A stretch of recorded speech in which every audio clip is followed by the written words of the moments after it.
Պարոն Կարապետյան, Նիկոլ Փաշինյանը անդրադարձավ ձեր այն հայտարարությանը 1 տոննա սնկի հետ կապված եւ հայտարարել է, որ ձեզ դատի է տալու եւ ինչպես նաեւ սունկը դուք եք ուտելու, նաեւ պարոն Կարապետյան, քանի որ վերջին հնարավորությունն է հարց տալու, դուք նշեցիք, որ հարգելով ինստիտուտը 2021 թվականին Նիկոլ Փաշինյանին շնորհավորել եք հաղթանակի կապակցությամբ, հիմա դուք նույնը ակնկալում եք Նիկոլ Փաշինյանից, որ հաղթելու դեպքում ինստիտուտը հարգելով ձեզ պետք է շնորհավորի։ Ես ասեցի, ես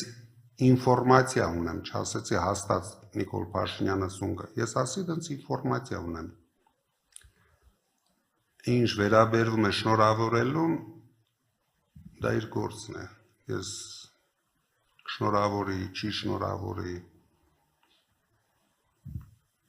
ես իմ քաղաքացիական պարտքը կատարել եմ ժամանակին, հիմա ինքը ինչ կանի, կարող է այդ օրը գնա թմբուկ նվագի, ես ինչ գիտեմ ինչ անել Նիկոլ Փաշինյան։